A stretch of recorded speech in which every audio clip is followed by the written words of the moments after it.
showing SPP conditions and customer interruptions related to electricity supply. We have Q&A enabled by typing your questions in the chat at the bottom of the Zoom box. So if you have questions, you can submit them there. Chuck Caisley is with us. He's going to make some prepared remarks and then we'll do some Q&A. Right now, we're aiming to try to shoot for about 30 minutes today. If we don't get to all of your questions, the corporate communications team at Evergy will follow up with you later with any remaining answers. So with that, I am going to go ahead and turn things over to Chuck Caisley. He is the Senior Vice President of Marketing and Public Affairs and Chief Customer Officer for Evergy. Chuck, go ahead. Thank you, Gina. Really appreciate it. And members of the media, thanks for attending today. This is our third press conference today and really appreciate everybody attending and participating. You've been an incredible source of help to get information about what's going on out. So I'm going to jump right into it. This morning, as I think everybody is aware, the Southwest Power Pool declared an energy emergency alert level 3. This is the second time in their history they have done that. And around 7 a.m. this morning, they requested that we reduce demand for electricity within Evergy's service territory. And so what that means is for the second day, we instituted around 7 o'clock this morning, temporary emergency power outages to reduce that demand. Total number of impacted customers today is about 270,000 customers out of the 1.7 million customers that we serve, or about 16%. It's important to note that that is not a number that were impacted all at the same time, but that's from 7 o'clock this morning till about 10:15 when the Southwest Power Pool called off the load reductions and allowed us to try and get back to closer to normal operations. Right now, we have less than 5,000 customers that remain out. Many of these are not from temporary emergency power outages, but rather from other conditions on the system. Again, some are a holdover from, those temporary power reductions this morning. I want to make it very clear that at no time during the last 48 hours has Evergy not had enough energy or enough generation, enough power supply to meet the demand of our customers.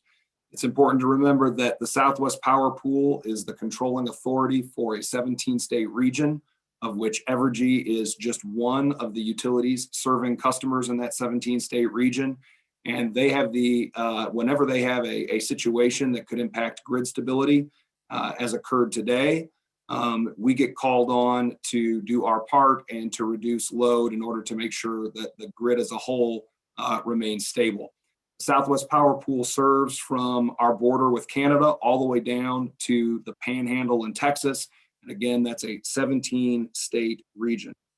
As we came into the morning hours this morning, we really had two things that were impacting the Southwest Power Pool.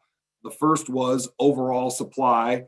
The reserve margin had gotten very low, meaning that there was barely enough supply to meet the demand of customers in that 17-state region. And that is one reason that we were asked to reduce power this morning. The second reason is the Southwest Power Pool was experiencing transmission congestion in multiple areas of their service territory or their 17-state region. For those of you who weren't on an earlier press conference, our transmission system is a little bit like the interstate or highway system in the United States. It's used to move bulk energy over a long distance from where it's generated to population centers and also to tie the grid together. And so whenever we have congestion on the transmission system, that's like a significant traffic jam. And in order to create less of a traffic jam, sometimes we also have to reduce power in certain areas. Again, the number one goal in everything we have done today and over the last 48 hours has been to ensure grid stability and to avoid a much longer, much larger and uncontrolled outage where people could be out for half a day, overnight, multiple days, as we are seeing millions of customers experience in other areas of the country outside of the Southwest Power Pool. Again, that is the #1 goal.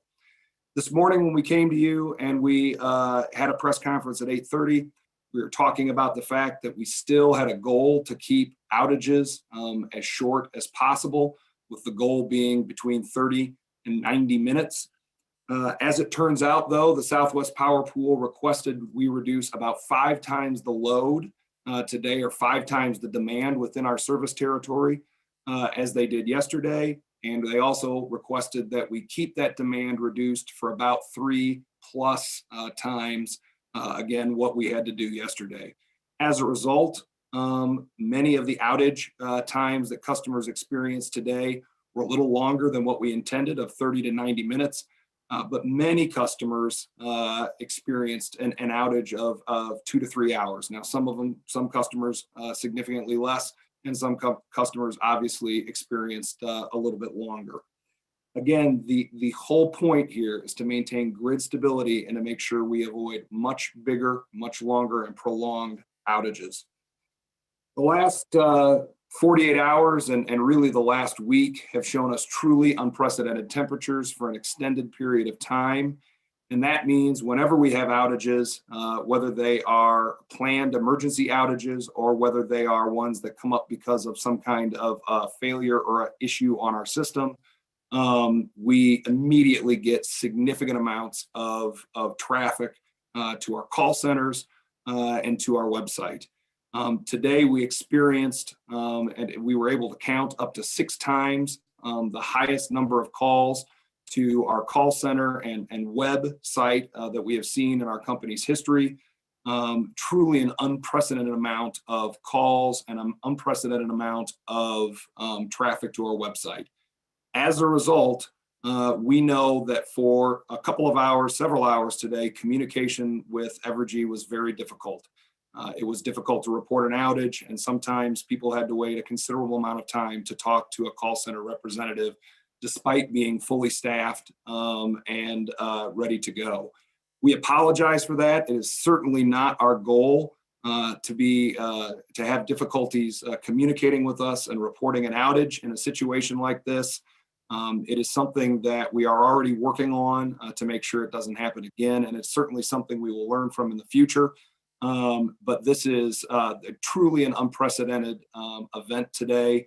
And we want to make sure that you know that even though it was difficult for us to communicate at times with customers and for you to communicate with us, it certainly did not impact our ability to restore power. And again, we are down to less than 1%, or less than 5,000 customers that are out at this time.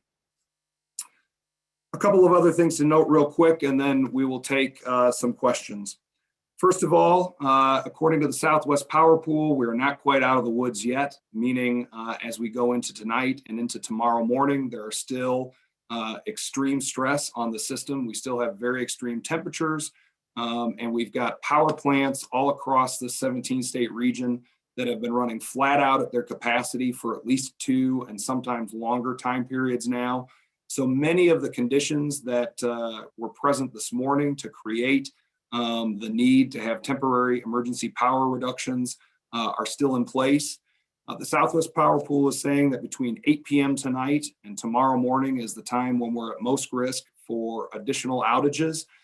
At this point, we are in an EEA1 alert status, but that could change as people start getting home from work and more power is being consumed at home.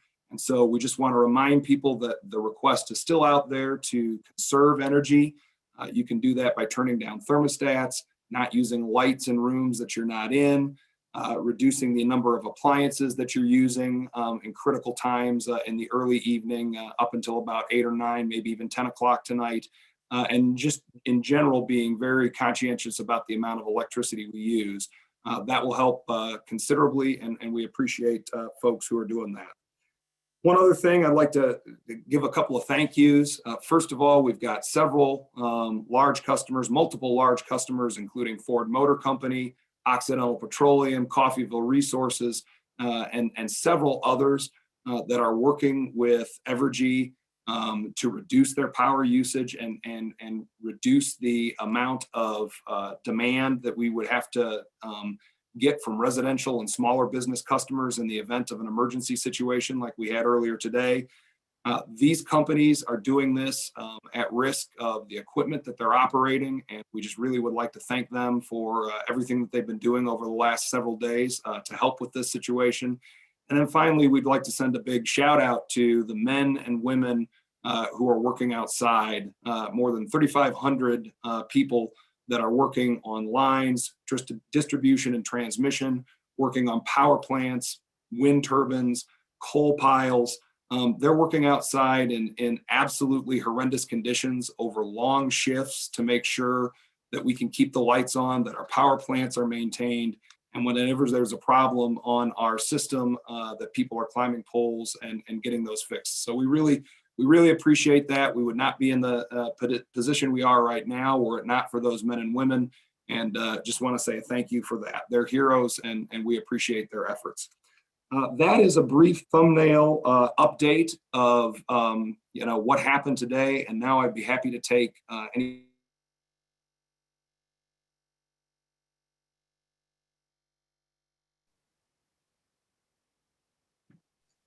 Okay, can you hear me? I can. Okay, sorry, I froze for a minute there. So our first question comes from one of our reporters in Wichita. The Southwest Power Pool has said that it asked all regions that rely on their power grid to start conserving energy on February 9th. Is there a reason why we weren't notified about this being a problem last week? So that's a great question. Appreciate that. So yes, we have been in contact with the Southwest Power Pool as early as February 6th, going into cold weather operations and conservative operations. It's not, and yes, that dialogue has been ongoing about the need to be on top of this. So I would point out that we have been proactively preparing for this for quite some time. One of the things that we've done is we've gone to 24/7 operational shifts at our power plants. We've stopped all projects, all construction projects, anything that isn't designed to maintain the system and maintain power plants for this run. We have asked, we started conservation efforts at all of our facilities. And then on Sunday, which is when we were really informed by the Southwest Power Pool that we were asked to make a public appeal by the Southwest Power Pool. We immediately put out that request for consumers to reduce their usage. So we got the request from the Southwest Power Pool on Sunday, and that's when we put out the request for conservation to a broader area. On Monday morning, we also started working, as I said before, with our larger customers to have them reduce their loads where possible and be able to do it and not damage their equipment. I would also point out that from a power reduction perspective, meaning the emergency, temporary or emergency power outages that we've implemented on Monday and on Tuesday, we get very, very little notice from the Southwest Power Pool about those outages. You have to remember that this is a 17-state region. Again, it runs from Canada all the way down to the Texas Panhandle. And there are numerous conditions that can cause the need to make a temporary emergency power reduction. It can be a power plant going off somewhere in the Dakotas or in Oklahoma. It can be wind turbines in Western Kansas that are not producing as much electricity as needed. It could be a problem with a transmission line somewhere. And in all cases, these are things that for the most part are not occurring, from a supply perspective in Evergy's service territory, but other places. And so the size of reductions that have to be made and the timing can happen on a moment's notice. And again, that is what has happened over the last 2 days. On Monday and on Tuesday today, we received notice from the Southwest Power Pool in the morning about making emergency reductions, and we implemented those as soon as we got them. Okay. Next question, why are we experiencing these problems in the extreme cold and not during the extreme heat? It's a great question. And, normally the top peak conditions for a utility in the Midwest are in the summertime, June, July, or August, usually in the later afternoon and evening. But when you have sustained cold weather like this, several things, several factors form a confluence that can cause these issues. The first is natural gas and the availability of natural gas. Natural gas is used not only to power plants, but also heat homes in this region, as well as in industrial processes from some of our bigger customers. And so the availability of natural gas as a fuel becomes constrained because everybody is trying to access it at the same time. The second thing is, and that can hit supply of energy again in the 17-state region that Southwest Power Pool is operating. The second thing that is true is that cold weather is cumulative. The longer you have extreme cold weather conditions, the harder it becomes for machinery to maintain temperatures that they can operate at. So they use more and more electricity as time goes on. And then I would just point out that on top of all of that, the incidence of failure in super cold weather, and I should note, we're having a weather event that meteorologists say we haven't seen in 85 years across the Midwest of the United States. And really, this is a national issue where we're seeing extreme cold weather. We just simply haven't seen, weather of this extended duration that is this cold for a long time. So that is what's causing the peak and the supply issues in the Southwest Power Pool generally in the wintertime.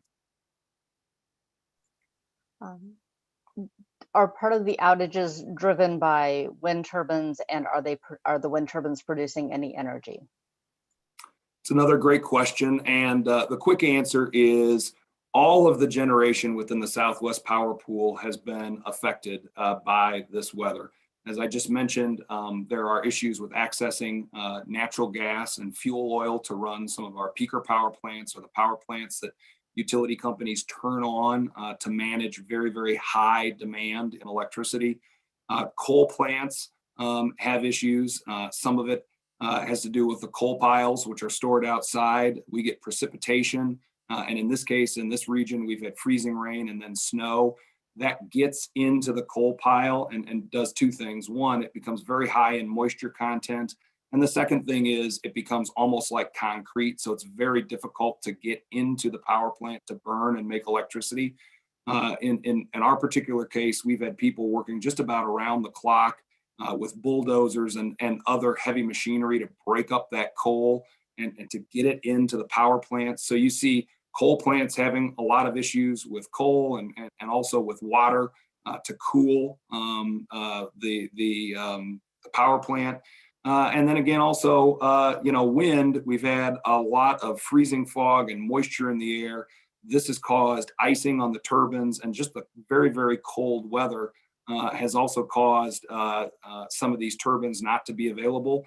And so as a result, it's not just wind, but it's all types of generation have significant issues when you're talking about the kinds of temperatures we've been having over an extended period of time. I think I said in a press conference earlier today, this morning in the Evergy service territory, we were reading temperatures of -28 to -22 degrees at many of our power plants. That's the coldest day we've had on record in a long, long time. And it just causes issues with generation generally. It's also true that the Southwest Power Pool has a significant amount of wind on its system, and that wind has not been as readily available over the last 3 or 4 days for a multitude of reasons, including, as I said, icing on the turbines, but also the wind speeds have just been lower. Again, I think today it was about 8 to 10 miles an hour, which is not optimal for producing wind energy on our system. Our next question is from Chad Lawhorn in Lawrence. I understand that SPP asked for more reduction for a longer period than it did yesterday, but why did that hamper Evergy's ability to simply end a power outage in one neighborhood after an hour and switch the outage to another neighborhood to meet the overall goals? That's a great question, and I appreciate you asking that. The real reason that outages were a little bit longer today is we were being very, very cautious and very, very conservative in case the Southwest Power Pool needed more reductions. We had an indication from them that there could be considerably more temporary emergency power outages needed. what we called today. And so as we worked on maintaining system stability today, we wanted to be very, very, very cautious so that we didn't get into a situation where we couldn't meet the Southwest Power Pool's needs should they climb higher than what they did. Again, we at the end of the day had about 500 megawatts worth of emergency power reductions that we were able to commit. And that is just the worry that it would go higher than we would have the ready access to is why we were a little more conservative and cautious this morning. Why, in some cases for these customers, is power still out, and what should they do? So that's a great question too. Most customers, I can't say for sure all, but most of the customers who were, experienced a temporary emergency power reduction have been restored. Again, we're less than 1% of our total customers have an outage now, and many of those are unrelated to a temporary power reduction. What I would tell folks is that, the grid continues to be operating under extreme duress, meaning that, power plants are still working as hard as they can. There's still ice on all the lines and equipment, and there's just a higher failure rate when you're dealing with extended extreme cold like this. What we would tell folks is we're able to have folks call our call center or call and report an outage through our telephone system. We'd ask folks to go ahead and call either one of those options right now, and we will get your outage assigned as soon as possible. We just ask for a little bit of patience. These are incredibly harsh conditions that our linemen and women are working under, and it just takes a little more time in conditions like this to get everybody restored. Okay, and one question left. How is this expected to affect customers' prices? Thanks for that question. Obviously, our number one priority is keeping the power on and to avoid a much longer and a much more protracted or uncontrolled outage, again, like people are seeing in other parts of the country. And so right now, we are focusing on maintaining grid reliability. We're focusing on making sure the power plants run. We're focusing on making sure that our linemen and women are out there responding to outages. It is true that fuel prices are higher. It is true that we are working significantly longer hours and probably some overtime, a lot of overtime to manage the situation. But when it comes to the increased cost as a result of this, what we will ultimately do is work with regulators to talk about what those costs are, and then work very hard to spread those costs out over a longer period of time so that people don't experience a price spike because of this event. Again, fuel costs, maintenance costs, overtime costs, there's a lot of costs that go into managing through an event like this. But that is not our first priority today. Our first priority is to make sure that we keep the lights on and that people can stay safe and warm in their homes. And so that's what we're focused on today. Another question in from Chad and Lawrence.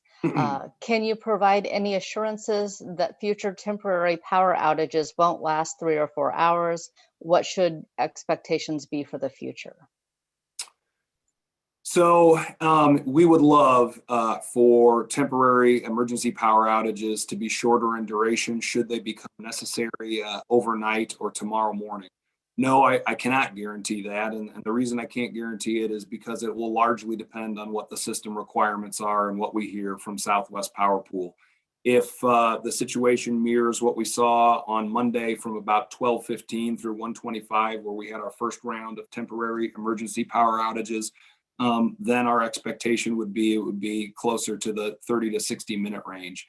If we get a situation where 5 times the amount of energy is required to be taken off our system, like we saw today, those power outages, unfortunately, are going to be a little longer in duration.